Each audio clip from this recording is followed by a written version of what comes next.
Después del ministro Tomás de la Cuadra, que representaba el poder central en aquel momento, entre otros distinguidos ponentes del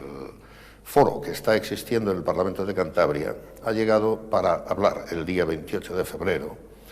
don Antonio Enviz Irujo. Enviz Irujo, que era un distinguido estudioso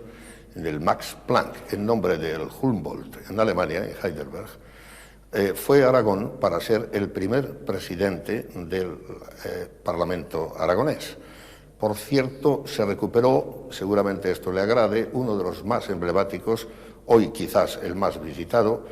de los monumentos arquitectónicos, que es el Palacio de Alfajería de Zaragoza, la sede de las discusiones parlamentarias en ese gran lugar de España, en esa autonomía. Es una ideal ocasión para hablar desde la perspectiva periférica, junto a las posiciones centrales de aquel proceso esperanzador que no parece haber culminado a la vista de las reformas que existen estatutarias y de anhelos de diferente tipo que con él vamos a evaluar, aunque tenga que ser un poco apresurada la conversación. Señor Irujo, ¿por qué no empezar por su segundo apellido, que es Navarro? Parece que, desde luego, Aragón es una tierra hija desde el punto de vista histórico de Navarra, y sin embargo está en discusión si hay o no que llegar a negociar, o lo que sería un poco extraño quizás, a votar si pertenece al País Vasco. ¿Cómo ve usted a 25 años este problema, si es que es un problema? Bueno, pues como usted ha dicho, mi segundo apellido efectivamente es Navarro y mi familia procede de la Ribera de Navarra y tengo una gran vinculación y un gran cariño a Navarra. La verdad sea dicha que yo no observo que vaya a tener que llegar a votarse la pertenencia o la individualidad de Navarra. Yo creo que Navarra es una comunidad foral muy asentada históricamente, con una larguísima tradición, y me da la impresión, en lo que observo y hablo con los navarros, que la voluntad mayoritaria allí existente es que las cosas están bien como están. En todo caso, bueno, no hay que olvidar tampoco lo que la Constitución originalmente indicó y la posibilidad siempre de que, en función de la voluntad de los ciudadanos, cosa que es siempre la primera decisión, las cosas pues podrían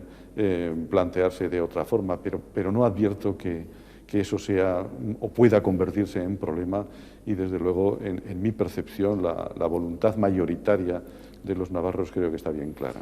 ¿Pensó usted, Antonio, en aquel momento tan ilusionante que tanta gente en el mundo, en España, en la politología,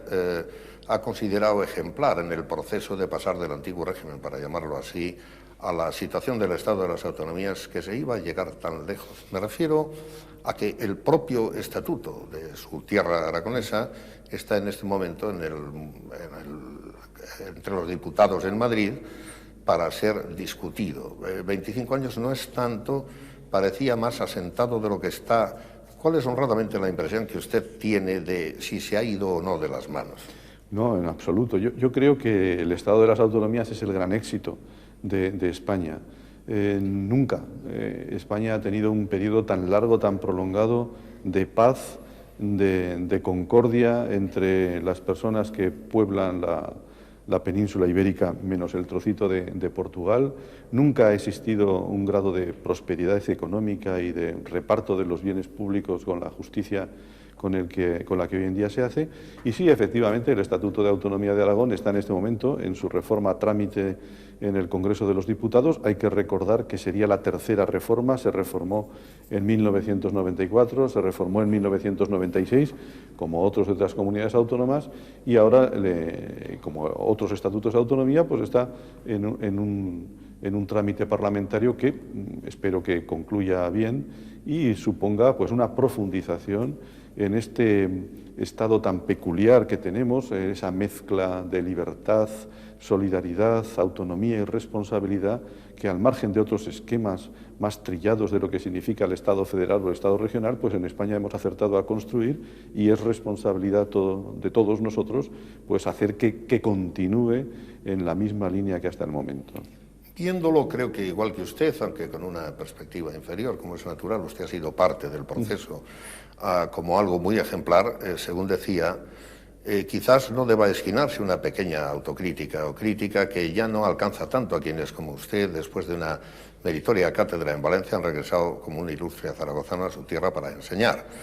Eso no impide que le haga esta pregunta. ¿Qué pasaría si, no creo que ocurra jamás, pero para jugar a esta especie de sana crítica, si en Cantabria no tenemos un enorme embalse de agua que suministra a 3 regiones vecinas, nos decidiéramos a decir, mire, el Ebro es nuestro porque nace en Fontibre, y aunque no somos arrogantes, ya hubo una broma de este tipo en el primer año de la autonomía nuestra en la que un pueblo le cortaba el agua a otro aquí. Es decir, el riesgo de que haya una España de primera, una de segunda y una de tercera, respetando esa descentralización necesaria, ¿no cree usted que de alguna manera existe si no se pone un pequeño coto a desmedidas ambiciones de carácter nacionalista?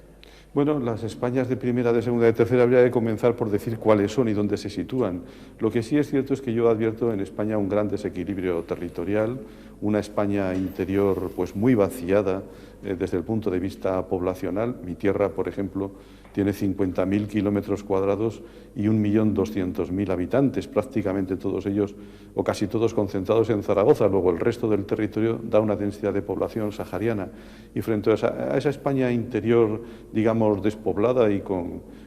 problemas importantes de cuidado simplemente del territorio, pues hay una España periférica, la España marítima, en donde la riqueza se ha concentrado mayoritariamente y por tanto también se ha ido la población. Una de las grandes tragedias de Aragón ha sido, y ha dejado de serlo hace muy poquito tiempo, el ver partir periódicamente a miles y miles y miles de jóvenes hacia Cataluña, hacia Valencia, ahora también hacia Murcia, hacia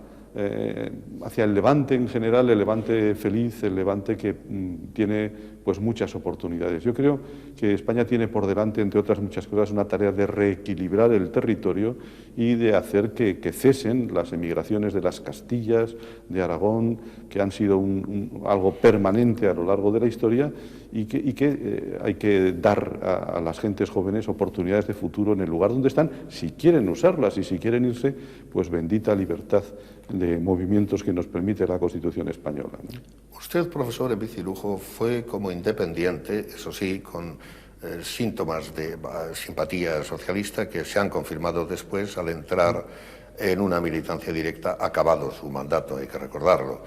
A mí que me parece de cierta exquisitez esto, me permite también preguntarle que si ha querido usted poner el énfasis en la descentralización de carácter demográfico, las dificultades de los que tienen que irse, yo, aunque lo digo de manera metafórica, primera, segunda y tercera, lo pondría teóricamente en los privilegios, en cierto modo inevitables, que pagar menos impuestos, el respeto precisamente a los razonamientos históricos que se han aducido, que depende a cuánto atrás vayamos. No quiero citarle Sancho el Fuerte, que usted lo conoce mejor que yo, en la relación derecho-política. Si no ve de verdad, y ya no insisto más, un cierto peligro si no se acota esto que llamo ambiciones desmedidas en el nacionalismo. Bueno, los nacionalistas seguro que no las calificarían de ambiciones desmedidas, sino que los que sienten una idea nacionalista, pues dirían que son justas reivindicaciones en concordancia con sus sentimientos nacionales, culturales, etcétera. Bueno, yo les recomiendo a mis alumnos que sobre todo lean historia de esta tierra que hoy en día se llama España y que hace 500 años no se llamaba así, que comprendan, que sientan mucho las dificultades que ha tenido la construcción de un Estado que ha estado sometido continuamente a vaivenes tremendos, a las periódicas guerras civiles entre nosotros, la última de 1936 a 1939 y la larga dictadura posterior, y que por lo tanto a partir de ese conocimiento de la historia tremenda, la historia tensionada de una España que es aglutinación de muchas cosas distintas, valoren sobre todo positivamente estos ya largos años de vida constitucional y pacífica que hemos tenido, y sobre todo a partir de esa herencia histórica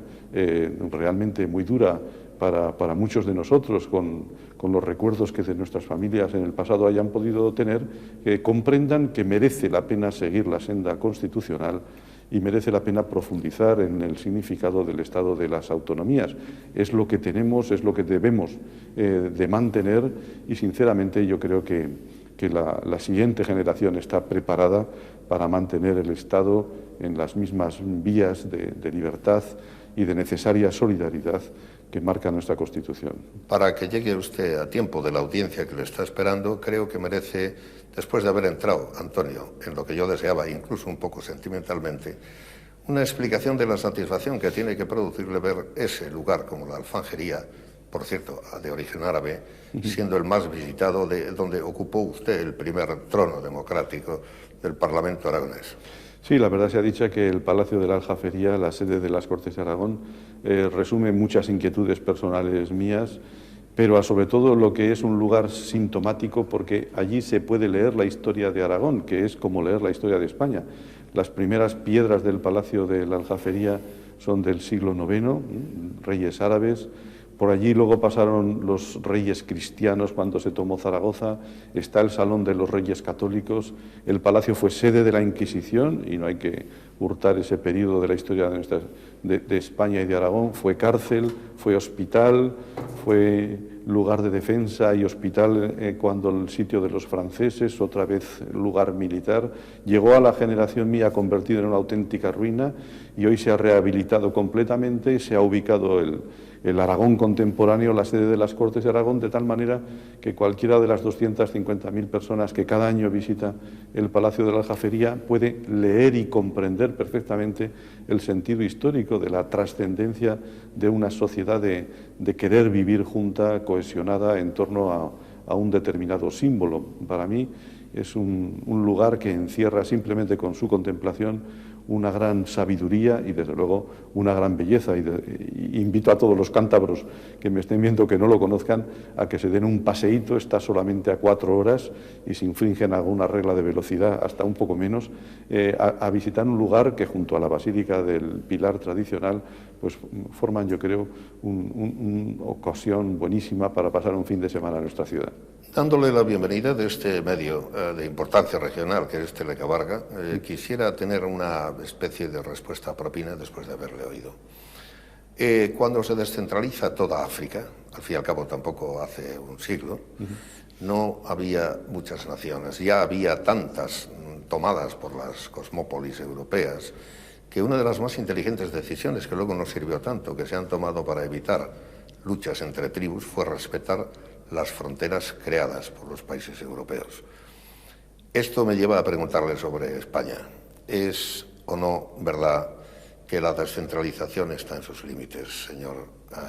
Irujo? Bueno, la descentralización ha dado lugar a 17 comunidades autónomas, 19 si contamos Ceuta y Melilla, que son municipios comunidad autónoma, no comunidad autónoma propiamente dicho. El camino de los estados de descentralización territorial no hay quien los sepa predeterminar. Si miramos, por ejemplo, la República Federal Alemana, ahora en este momento están en el marco de una reforma constitucional profunda que, por un lado, quita potestades a los Länder, pero por otro lado aumenta su potestad legislativa en unas cuestiones. Los Estados Unidos de Norteamérica han conocido diversos bandazos a lo largo de su historia. En los estados descentralizados se suceden periodos de, a su vez, mayor centralización y mayor descentralización. El periodo fundacional del Estado de las Autonomías conoce en este momento un, digamos, impulso descentralizador. Quizás dentro de 10 o 15 años las necesidades hagan desplazarse al Estado en la dirección